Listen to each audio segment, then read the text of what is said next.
Sikhism te Jainism te Islam te na abhiamu to pa ne te kwa ahi zogina pa chi na asamom lo hi tunina ai thom mi te na pa chi din ne ya pa chi asam ka lo thai ki biak pasian min ngai lo lo ri manina tunina nu so ko mai te ke pe wa thagina to pa no pi ding ya ta he ihunte sa pai pia ta hi manina lai sa tho sim na ne pa ding tunina ke ma thu no dinga maka te sakahi pate thupin na pauna kalia som thum ane som le sagina sim masanin pauna kalia som thum ane som le sagina apa sim lo mi pa anu thu amang nuam lo mi pa vagin amit tang khel kya sagin musane te in asa ne ding hi ilai se toi ki ngam nam nu sakina Joshua alian som ni le ni ane som le na Joshua alian som ni le ni ane som le na to pa na se no ke ule gongal ka ana na se saku na pu na pate u pasian ahia no te te na gama amor mi te pasian ahi sungin ana na se sakti pe tunin telun ahi hangin kele kai wan pi te in ahi le to pa na kasem di mu hi ikamal si matamina to pa pam pian sakyan ta he tunina in khat akilam chiangin bangsa takin arong azaw tak kizutin tua in bangsa takin ayat lo ma hangin akwa akip kele a foundation akip kele tua alungpu akip kele tua inin to ngei lo thi hi pate pe insunga akwang alen tehia pa ahat kele insung kisiain pa chanele inwan sumin kithuahi gai manina lai siam thawa pa hotte i chiangin amazon thane na tapi tak anei te kuhia ahi sungina ilai siam to sunga imu pa hotte i hoina khat bangyang chi le amao pasian to tom hom hi hallelujah tunina pate chupit na tu khat ve ki khom na to gen so ding hi lova ahi sungina igen so thaisa igen dina na pat khana bang ngen long ka hiam chi le pate chupit na bang to ki te hiam chi le amo buang na asan luat man ina pate chupi chi na ki chiak te hi na thu khat na ding ina amo buang na asan luat man ina pate chupi ki chi hi mi man khat na pen mo buang na alek dan to ki te hi I khoi gan le vut gan le a le vok te gan sali ki maman phat na pe asi ki chiang na asau aman phat na to ki te a mi in te man phat na hi le mo buang na ine len na sa sa to iman phat na ki te hi pai pasian kyang panina mo buang na liam pe nu te ma ina na na hi lo he pasal hi kana atupis yaw hi het lovin pa hi mana atupi hinta hi het lovina amo buang na alek wat man ina pa atupi hi zo hi pian chinalian ni ariyo somena na enle to pa pasianin eden wa sunga sikung lo pa te ake machingdi ganin te tunga thuane digin mi pa pasal na te masahi pasianin ewa bol maina mo buang na lian tak anei dingina pate aman vai dia pi tak na aphin hi tunina ipate I mo buang na lian lama ka hi manina achupin naw tunina mo buang na tunga kin apen hi pa pen in kuan makai ding pa pen in kuan kem ding wang ding pa pen in kuan sunga pasian thu to apat ta ding hi vai lian lama ma thupi lama ma pasian in tu me tu ong koi lo pasian in pate tu me ka ko hi manina pate tunina achupin ya ko hi hallelujah aman khan ya ko hi tunina bangsa takin tu pi te ki pasate sam tai tapi le mun tapi ya pil zo ma ta selen hi mo buang na chupin na vai lian to pan nu te tu ong koi to hin pate tu ka ko ahi manin pate pe pa toi ta phat ta tunina avai kwa ku to tu ma ki ngahi in kwan ki makai na pa in vai hom na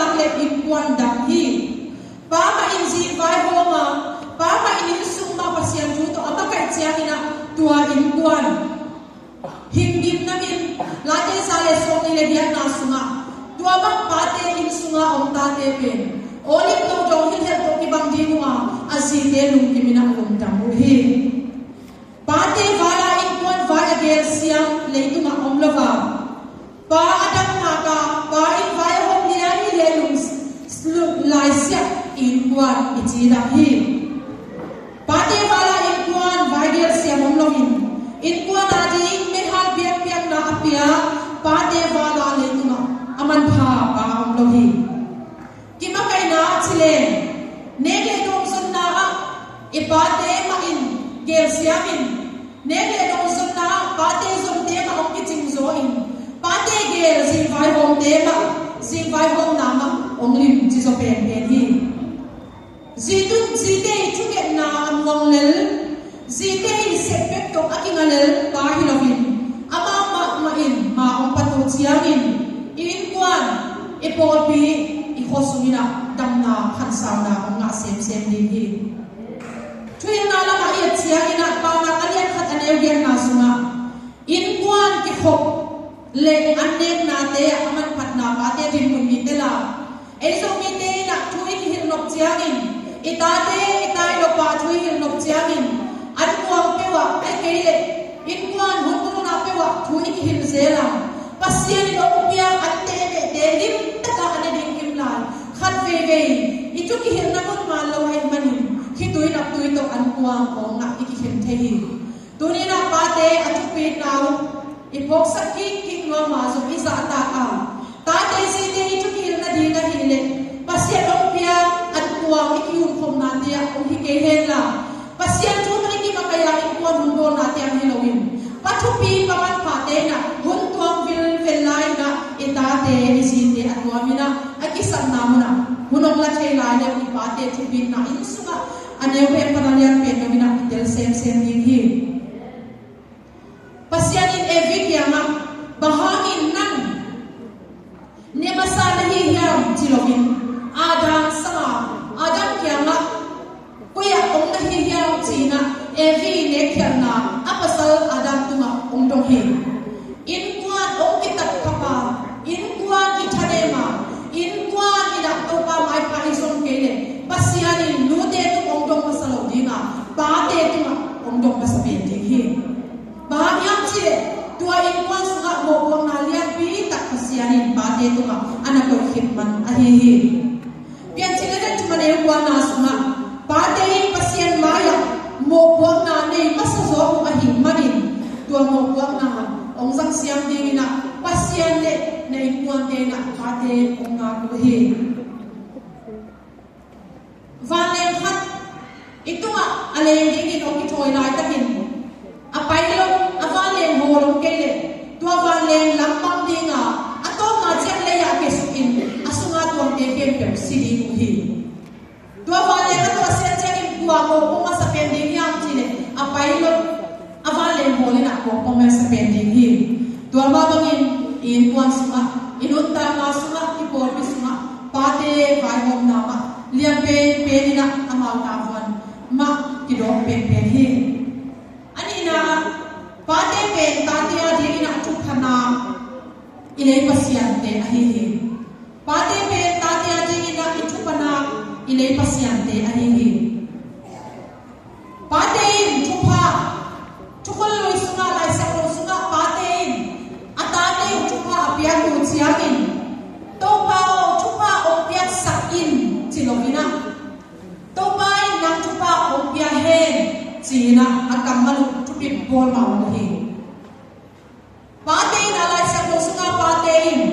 to pa o kata chu pha o pia sak in chilovina to pa chu pha o pia hen china hin again na bang yam chile lei chu pa isang chena dingin ilei chu pa khem pe pasianin pa te sunga ta ko hina hi manin pasianin pa te sunga isang ni chu pa ta pe ta na ko hina hi manin pa te ata te chu pa apya ding ho chiangin to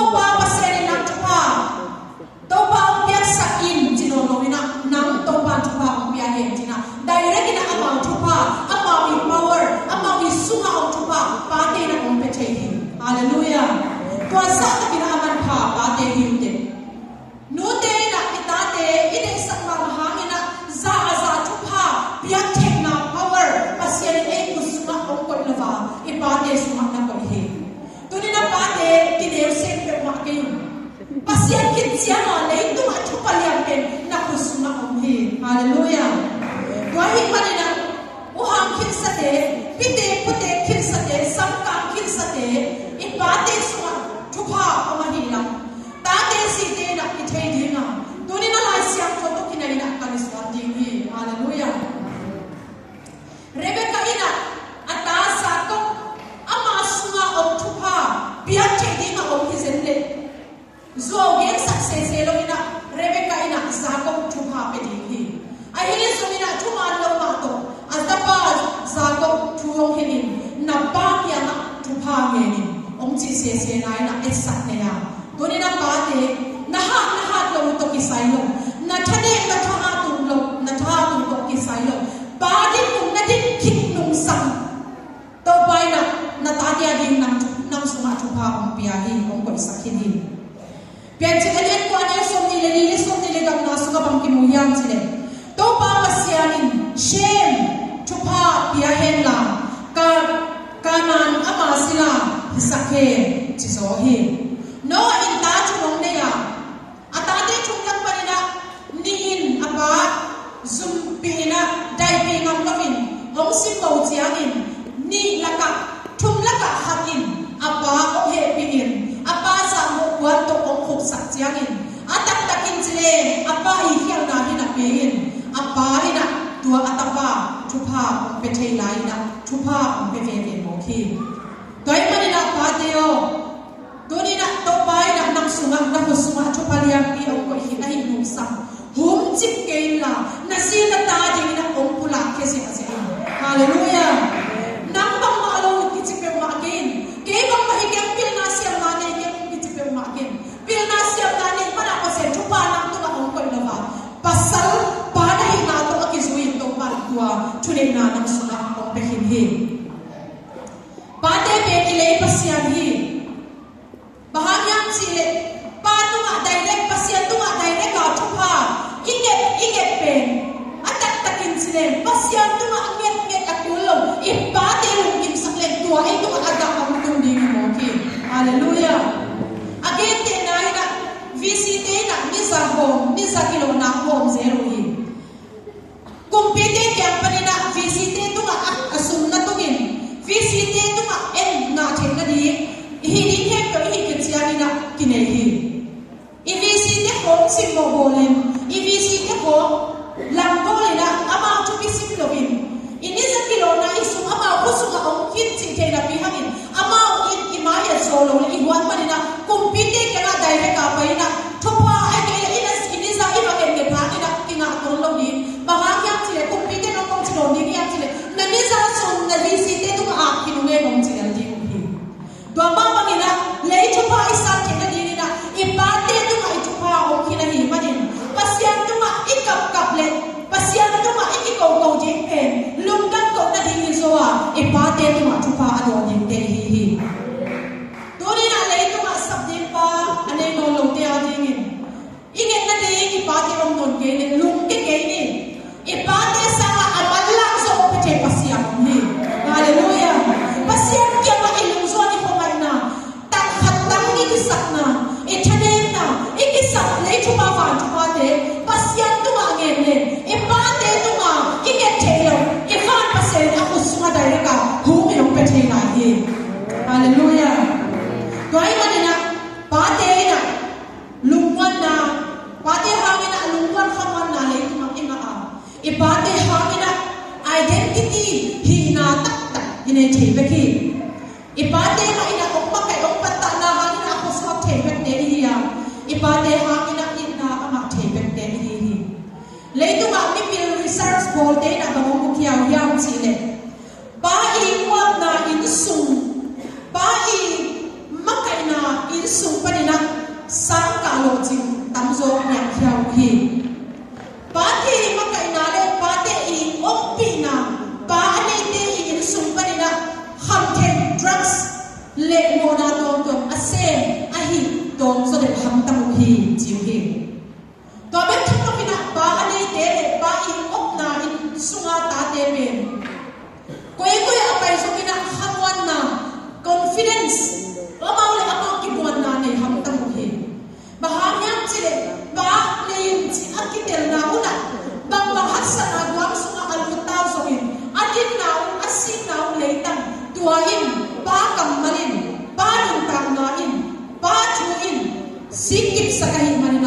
Tuwi ko yung akay sa una, amaw le amaw, hang santa kina, may no tem so ham taguhi.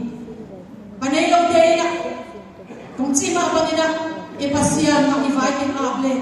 ihanaw lang na kakahasap ng ipasyahin. Hallelujah. Itanim lang na ayaw mo din makikintong kung ipasyahin. Tunay na, tati ni Pog, di kina, kaya kipagkagin ko pinabangyang sila. Ipasyan pen, ipate na magpangtong ng pasyan, ahihi. Pasyanin, pate na gumso hangtang muhi. Denano ate, pata igin mabangin. Apa, tanin na, hiso na pina, atok tak-tak siyang pa, pasyanin. Apano, apa, na gumsohi. David ni Absalom nutpat, te pata nung tangay at siyanin. Absalom te gimtuang na kento, insunga tuagal niya nga, te pito kijota, kitana na ngon, zummo nunta na to agamta na kento at taktakin na, apain na gamtat kya na hinapin, atok na atapa Absalomin, apa na sa ataklo, wahimanin, pasyan, apan lamang na pangvevehin. Tuloy na, ipati ang ginalaw zinsin mo ha, ipati tanay na hatik na di mo hi, mi famkim hilaw mo hi, nang pati na yung natin babagin, mi pati zong nadang koy-koy letin, mi pati zong tanay na hatik na yung hi, bang mga hizongin, bang sa atakin aginakin yung zongin na, ipati simbo kwan anay yung tate hiham. Zuwa hamdin piyala, biya ginong tungso kay zongin, bang sa atakin tangway nun tanga, ipati anong tanaw, anasang piyala yung zongin. Tua amaw mo na bolpen, amaw le pasyan kikahiya, eh tate ikaw tina din kwan hatso lai siya ito na kong pelawin. Pati simbo tina din ito hatso kong pelawin.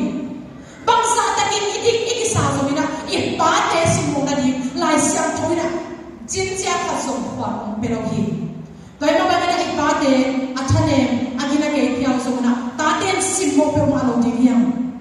Nule pate kituin luang saklaw din na tatin hansiyang din hiyang. Nule na ipate sunga tupa za lay tupa aw mabangin. Akituin na katong dapat maalaw. Kamhat to o hansiyang kapag maalaw. Lay tupa pang sa atakin tupa may pa izong-zongin. Ina din tupa itandin tangpitak na ang vevehin. Kaya mabangin na pate ko sungat na yakpi ang ahihim. Ipate at hanem na maulit. Tuwang esakning tehiham. Tuwag na ito apang piding tehiham. Ipate ko kaya umakini. Ipate gen silong dimiyam. Demukuan may sakto na ang pelawin. Tuwag na ipate simbo bolin. Ikaw siyata, idema. Amaw tanim na honto. Isimbo hakin. Ipasiyang ito ang lungkimlaw tihim. Pati sa inhong de sakleng ito makakatsong logim. Ipati ongin natin, sumto nga atong pepe na ongin. Ipati ni sibina, lawkuan singkuain. Inkuan na, dingin na. Initi ni kuan mite maya, itlong te na dingin. Mite maya, may paing ate na dingin. Mite maya, ipay vew te na dingin. Mite maya, gilkyan law, damtang law yung te na dingin na. Sunin sanin, lumuntunga, muwalsin sana, ibate, ihajingin na, gimle ito songgen lawin. Amang din ahang nakin, pero sungkiyain, kung sepsaklay ka tiyain na, tuwa dekin, pero ibate, at yan yung nakato sa ina isimong, hindi pero maalawin. Bate sa ina kong din sakhat sumong lawin. Ibate kanta nila, pinang maipasong pero maalawin niya. Hallelujah! Ipate kanta nila midang undang sa konsong pero malaw din niya. Duli na ipate kanta nila pasinasin niya may pasong ka sa law din niya. Pasinasin niya siyang pite may pasong dito pangin ni. Ahil so ina ipakanta nila lito nga ang magkalsuan na law din niya.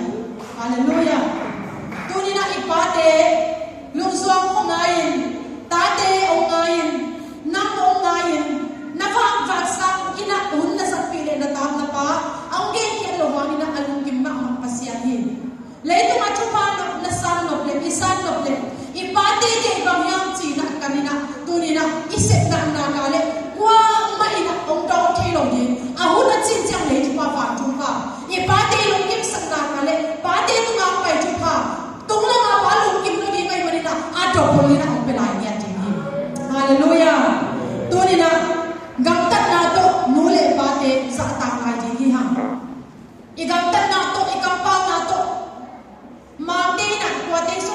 na banggen yang chile be wise today then you don't cry tomorrow tuni na pilwang takin na kalson na kale jing chang kisi kina na hitu yan mo kidi kiji hallelujah ibate mo ong si sana ibate nung saktor han kwang tung hom pa ong dang pinai le ching tua hi ngom la mai be ichi duai lo na ding na adam lai pa na khase saklot ding hi hallelujah tuni na ibate agam tat na to lung kim sak ding hi khang no te biakin na ki khop yai na ko na pa lung dam na hi lasi mun siang ana lo te na go to ki to na la na sin tiang tiang ko mi te hi ong din siang ana song na din na so na pa lung kim na hi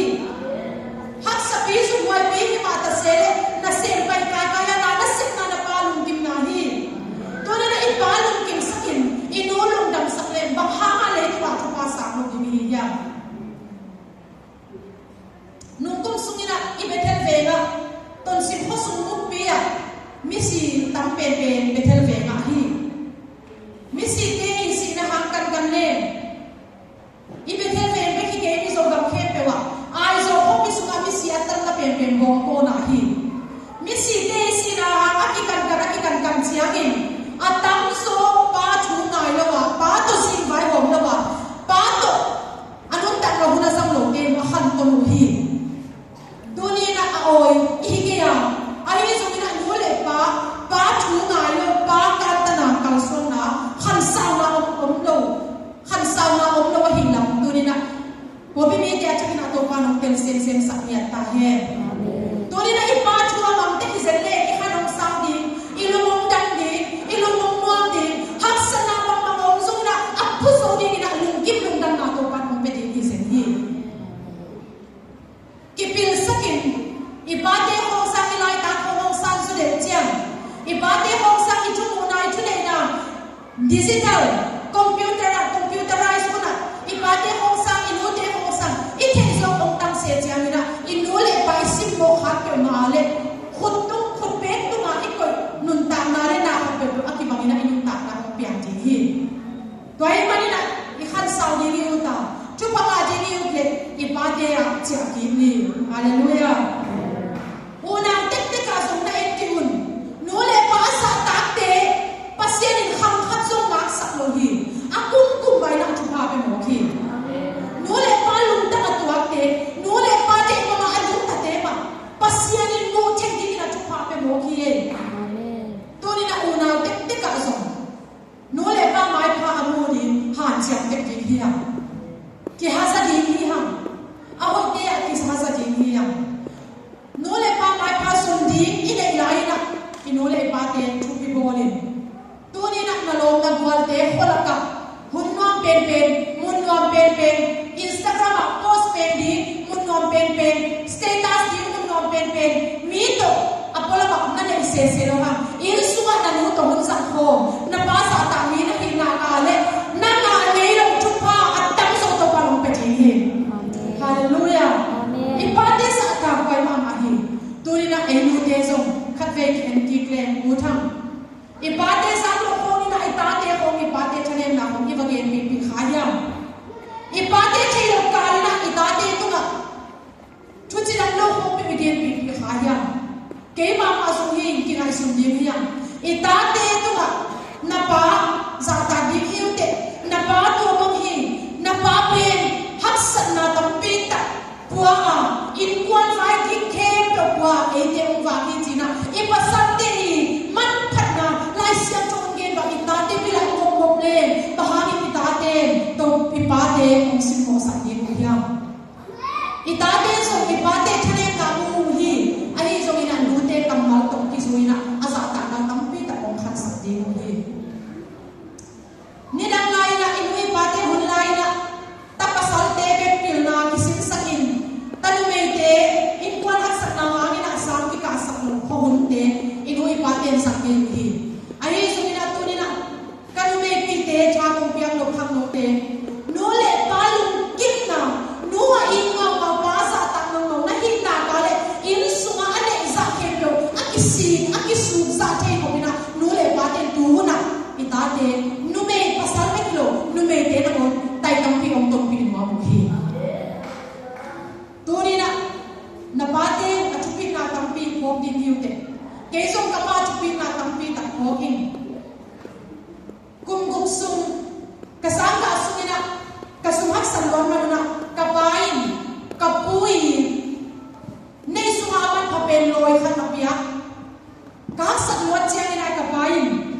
loi te zuak mai ni na sang sum dim chi na zuak sak na mo khi ku mong pai na tum bu su ya ka pa na ne te kol thiang ina ka ma ma in mun neu chi khat ale ka ta ti anin chi ale tang ane wala wa hilo ka hak sang lo che ina ka pan tu na mo zuak ina ke ya ding ina tampi tak vai mo sakhi kol zama hunong pai kikin ong han chiang ma na to ka pain kol zama le tan neu khat ong ne ki lewa ka boy la ki em ni ka so din chiang ina hak san lo ma kai man ka pan tu na mon ke ki sam na ma na mu zuak sa din to ni pa te na in na tampi tak asuma ne hi hallelujah na pai na nam tu pa ong pe thailwa na ma tin na liang piong sak ong sit sak the toy mani na pa i thanen na hak pe ong sakina simmo bol ken to pa mo long ji hi to ni na pa tu pa ang an mo na hi na kale pa mai pa to ni na kam mal kam siam na to zo zo nei ge zo na nun ta na to ong gen ti kin asisa i pa te na mo ni zo van pa ni na oi na tung pa siam sa ni na tu pa pe lai la ji hallelujah to ni na i pa te na pi ta kina tu pi hi ta te ipate ke amak chi akim dim hi ha pate chilong na khap pe sangin tate ni pate isim mo le to pai na ge pa in tate ta ipate mo in khat kamal khat song tai kwan nei no ipate mo in kamal khat song ko kwan anei no kanui na pa thane na nu naw tam ni hi a hi so ina khap fe so na pa ke na gen ke athane na thinu le na oi lo na ke kya na ken ka gen ti ni na pa kya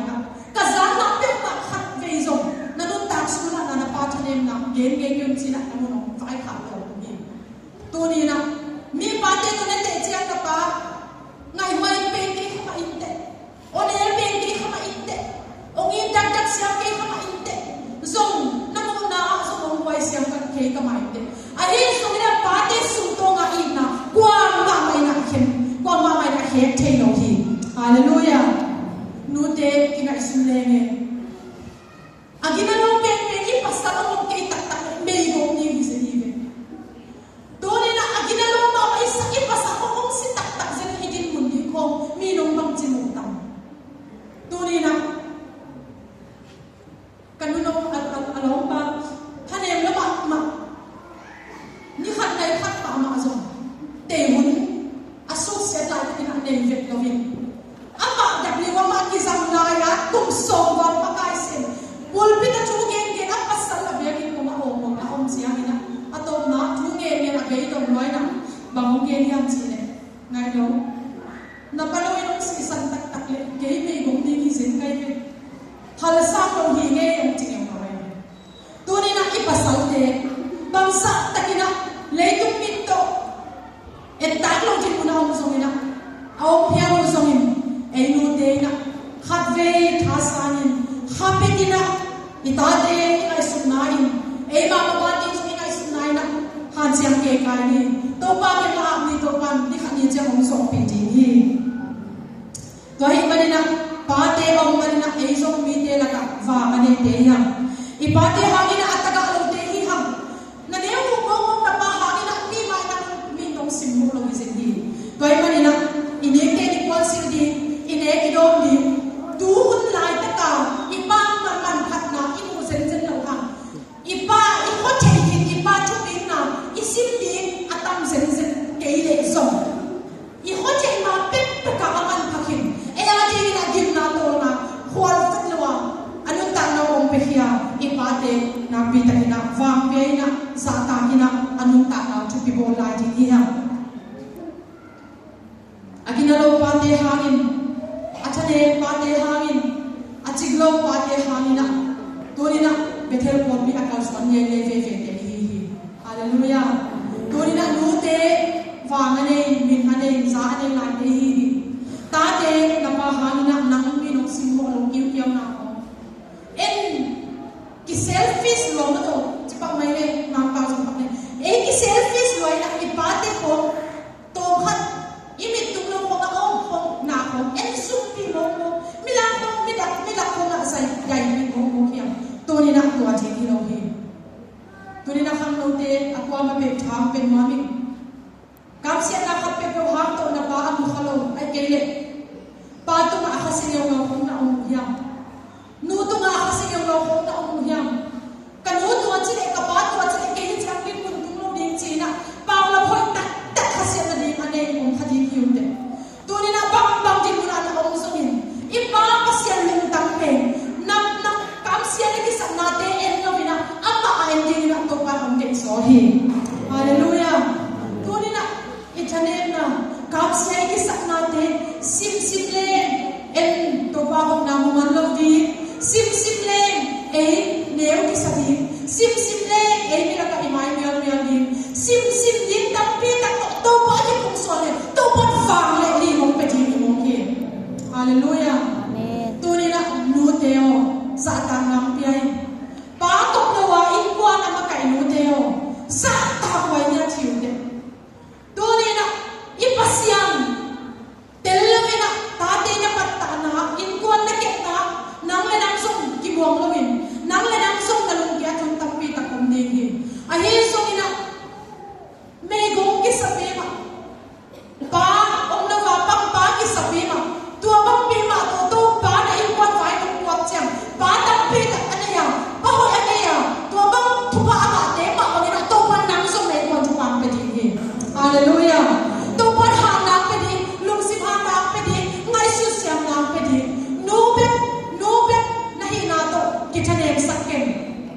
เลยตัวปาเตสาทหาร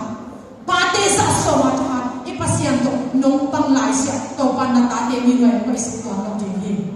ฮาเลลูยานูเตสักตัวไว้มาเอาหิปักกบเลวาตาเตอเกมติขออภัยมีอันมาอาหิตัวนี้นะตัวนูเตอีนั่นเป็นสักเราจริงตัวปันเออาจริงนะเขาเป็นองค์เดียวสักจริงไอ้ส่วนนี้นะชุบเป็นบางอย่างจริงปัสยันโตกบเลวาอีมีกงขาจิตจะเอาไว้มาอาหิปัสยันโตกบเลวาอีกวนสีไว้กงขาจิตจะเอาไว้มาอาหิตัวนี้นะนูเตโอนั่นเด็กบางคนนะปาอีมาไก่นาบางอย่างห่างสันสมลวินเข้าสมลวินอีกวนสุนัขตัวบางคนกิสขันเด็กตัวปาเทนเอาไว้ทำงานกินอามาอมวงกินอามันปาเตนตาเตตายสังเกตลงมาเป็นกงตายสังเกตดีมันจีตัวปาเฮนักสักมานักที่ดูเดียวงงเทตัวปาเฮตัวนี้นั่นลุงนาเตอันโมเทตัวปาเฮปาเตตัวนั้นก็ปีดีปัสเซียนที่สุดอักษรสักเล็กตัวปาเกียนักอีไว้เตอับดีตัวนี้นักอีปาเตเกียงโคงอ่ะอีปาเตตัวโคงอ่ะอีข้าเซนสิ่งยังอีปาเตโคงทะเลน้ำที่มุมมูหายังอีปาเตองเลี้ยงสักนาหานี่นักตัวเตเบบิโตนี่ตัวนี้นักอีหุ่นสังหายังตัวนี้นักอีปาเตนักองดังปิวมาหินอามาเตกิมนาทีนี่นักกาลสวานี่นักไม่โนทีนี่นักอัตโตนากระทูนี่นักบางเงินมันพยายามสิเดปากิโบลพันนาอินกวนปากิโบลพันนาอินกวนโลจินจิดามินตัวปานทุกปานยาเฮปากิโบลพันนาอินกวนตัวปานุสโลฮีZoso dia suami dia suami dengan ada isim na. Zoso penting luta sidet detta ahi manina. Israel mete okai komen. Sinan wala kum som li esan som li. Mose pasal Tuhan sangat angai tak no te hide milim diain. Bong kham to ki bol bong no te dia ina omwa. Pasian pero ina milim na biahi. Tua mama kina hi zoso som ni lenga som ni nga nasuna so ina Israel mite ong kai ko mina amai ama ong ding ina bang ge diam che teng ni pin ong ding tong no te na hile sinai wale ni dang pe ka na biaku doi milim beding na hiu yam ahim kasya beding na hiu yam telun ke ka hile ke kwan ka hile to pa ka beding ko hi to pa na ka sen di mo hi chi hallelujah to pa ya cha kina ko pe na pe ni pa tere ko na ka ya to ni na me te pa te sei su mi to hi kong vai khat ma me kong ye na ma mi nang dong ki khen le in kwa nong chi tam ding hi nang pa sen nong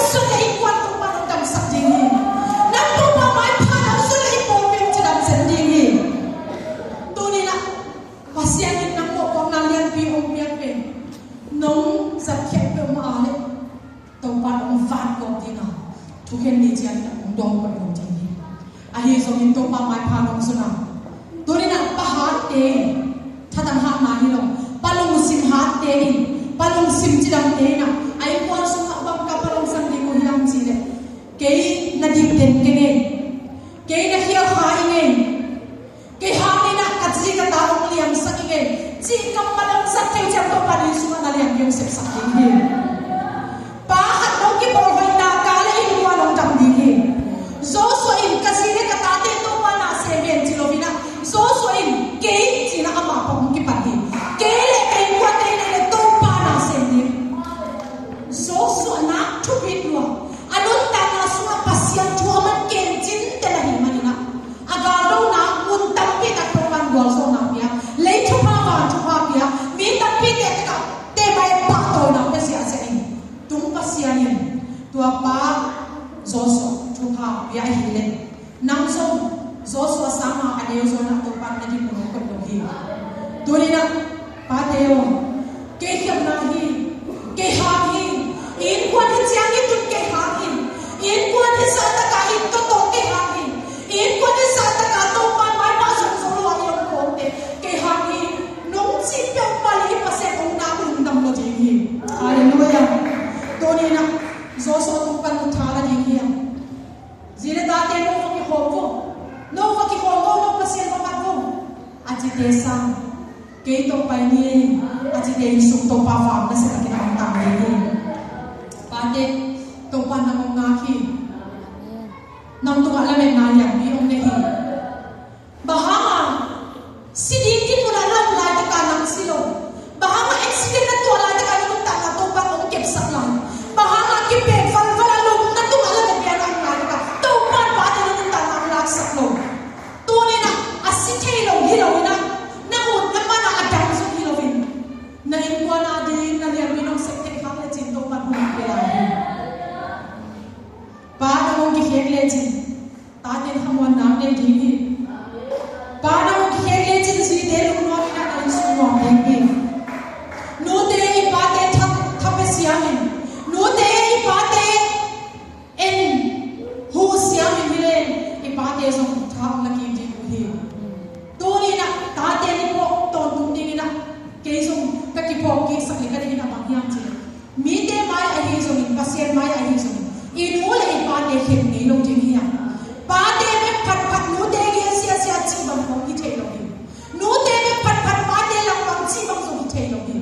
to ni na ipai phat ka ni tu pin na so ni ji hi ya hallelujah ino tu pin na ike ipa tu pin na so ni ji hi ya bahaya chile atawo no ki bang lowa athupin na ki lam tam lo hi toy manina eta den nu be pa be chi bangina ultung sakina lung sim lam pongei lo ding ya to pa sia hi lo hi tuni na ipate to pa mai pa ong zongin to pa kya mong ke he tikin zo so bangina ke le kai kwan tin ong china ko le khat na to pa na amo na khem pe mai sa ti hi competitive thuna na mai sumna ke pe to man mai pa to lai sakin di mi ni chiam te khamai te tung lam ban chak te sak no lo ji hi in kwan pi te liam na ke ha hi ichi the na mu na in kwa ni bol pi khosum to ban dam sak di hi pa teo tham san ke kayun in kwa no hoi ke tiun ta te ke nga ngai dam so ma kul ong nen mai ji kun to pa min to ka hi na ka le mai sum to ki ba thang to pan nam chu phang pe thi hi in kwa na ji chu ong nen ki ti ve pa na chu ke na te men na ta te gam yan yong swak ding hi ette ta ki na ong ta ki ti ve pa ta te na na sim ku sim ong no hi khat ve be na ta te na chu ke khat ve be ong san wa hi na ta te khat ve be to pa ma sian che na sa na company na ong san wa hi na mong ki khele chin nang biak na ta te ji te pa kai le chin i por pi to pa nong lang san ding hi in kwan ma ta ki na to pa na ong ta sak ding hi to ni na pa te chu pi pa ma ko ka na ato na lam ki na pa te ki na kong ge no na bang yang chin pa aki por phan wa lo pa te khap na na in kwan ki tam kham ding hi gil lo na le thang wai na tang na nei su mo long la ding hi pa no ki bo phat lo ke ale na ta te lung sin ki tamin na ta te lung sin liam deu deu dina mi te mai o khadak nam lo ding hi pa no ki bo phat ke pasian thu pa ta pe ta nam na mo na si te na ta te na mo ni na ta mo ding hi na khusuma om thu pa mat phalwa hi lo mo na ta te a ding na cha ta ki kin na om pe ki kin tu ni na pa no ki bo phat no ke lung sim no mi na om ke lo ding china lung dam lung tai na lung ta na sang ke ding na no ki bo phat no ke ya to pa no na no ke le lấy thu pa và thu pa ha thu pa na lung ta na ha na mo ta ding in to pai na nang to ma thu na se ta ki na om ke ding hi tua ni chiang ke tha de ni veng chia I pau la bo de to pa ong ngai sak dek lo ding hi pa teo na ta te to ki gam la khatama ni te na tak sa ki nai na pin na ta te na lung sik tam pi ta ki gam la khama ding hi to ni na ta te pe ki na sung mu so no lo kha je hi te pa te to ni na si te na mo ka pe ve na tha na pyak te ha thala zo no lo om kha ding hi na lung sik na ma kha ding hi pa te ta te ko da si te ko da na kha sa ka lo kha ding hi te in kwan no ni tu chiang na tong thap yak so lo da te no tu chiang na lu ne in mei dong pa ma ding hi te na kim na to na te om tel sian lo vin na lu kham na te na van ki kwat te om tel sian lo vin na kong do kham na te ko mu nu te ka khial na te ta te ka khial na te ha na pa te na van gi ki na mai su na na lu kham ma ma in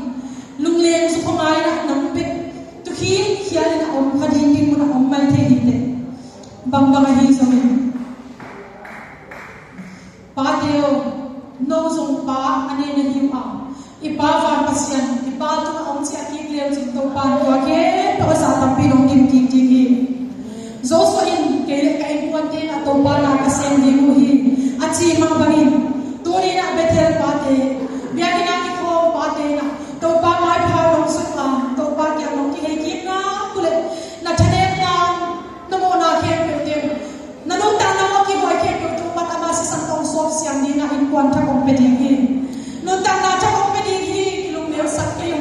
to pa nang chan so pe lai ka ki na a ho ina to pa mai pha so nai ne ni in kwan ki bi ti to pa nong te ya pa nang tha nong la ki na la in kwan nong dan ki ti ni pa nang tha nong ki na la i po nong la ki na la i po pi na fa le hi ki ti ni pa nang pan nong la ki na la i dam su na ta te to pa mi yang pi nong bong sak ding hi pa khat bek bek ki khia na su na yang ki yang the hi le